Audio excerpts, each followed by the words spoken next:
In this video I'm going to be looking at this. This is a Rode Video Micro microphone. Roll titles.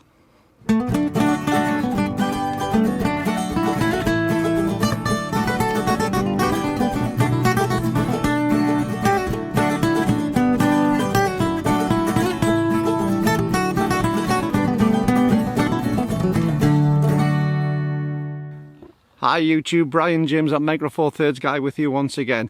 And as I said, I'm going to be looking at this. This is my Rode Video Micro microphone.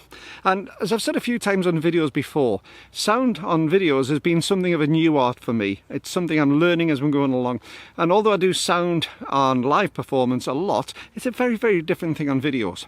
Now, one of the things I have used several times in the past is my big Rode shotgun mic, which is what I'm doing this video on now. I love it, but it's big, it's a little bit unwieldy, especially when you put the dead cat on the front of it. It's very easy to get into view in the lens. So I decided I was going to go for something a bit smaller. And I've also bought recently the DJ Osmo OM5 to do some videos, and I wanted a smaller microphone to be able to plug into my phone. Now my son's been using one of these for a little while and he recommended it. So I bought this. This is the Rode Video Micro and it's a great little mic. It is a powered microphone, but it takes its power from an external source, i.e. the phone or the camera, whichever it is. It's about an ounce and a half in weight, so it's not very heavy at all. About 3 1/4 inches long. Comes with a shock mount, which is fantastic, as all the Rode microphones do.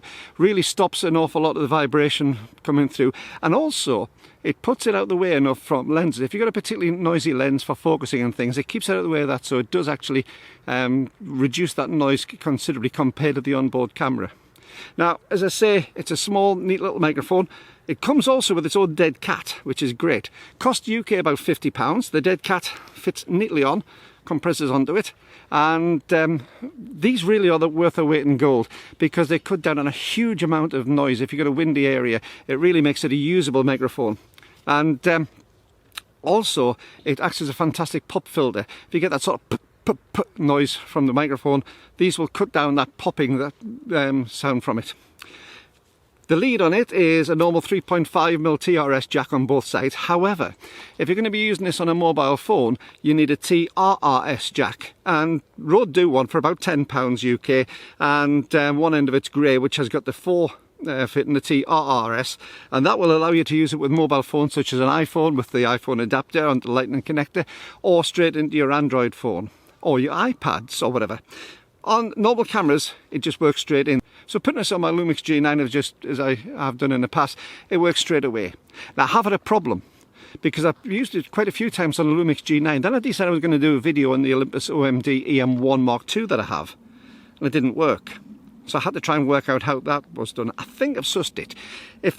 I'll do a video, if it works, I'll do a video to follow this up as to how to do the settings on it. I think I've got my head around it. However, it does take the power straight from the camera normally. The amount of battery drain is negligible. You don't even notice it. So doing a full recording time, you hardly notice it's on. Frequency range on this is from 100 Hz to 20 kHz, so it's well beyond the the extremes of the human hearing range. So you're going to be able to capture everything on it. It's described as a shotgun mic, and again, I'll take the dead cat off. It is a sort of semi-shotgun mic. It's certainly directional, but it still picks up quite a bit of noise from around the sides. If I'm standing on gravel, this will pick up the gravel an awful lot better than the other shotgun mic that I have. But it is a directional mic, and it does keep an awful lot of that spurious sound out of it. So what do I think of it? Well, I think the sound quality has been fantastic up to now. Sorry, I'm covered in midges. Typical Scotland, as I say. There are midges everywhere, so I'm being eaten alive, but that's neither here nor there. The sound quality of this has been fine for me. I've really found it useful. It's a much smaller microphone, it's only about an ounce and a half. You don't even notice it's on the camera. But the sound has been clear and very, very usable on it. So would I recommend it? Absolutely, I think it's great. The only problem I have maybe is that it could do with a bit of a longer lead, because when I'm using it on the iPhone, along with the DJI Osmo OM5, that lead, although it stretches long enough, it does tend to pull down on the phone on the camera a little bit. So a little bit of a longer lead would have been nice, although you can use the 3.5mm to 3.5mm extension on that quite happily. So this is the Rode Video Micro microphone, about £50, and I would say really good buy. Go out and buy it. thoroughly usable, thoroughly enjoyable. Now, if you've enjoyed this video, don't forget to give me a big thumbs up, and if you haven't hit the subscribe button already, you know the score. I say this all the time.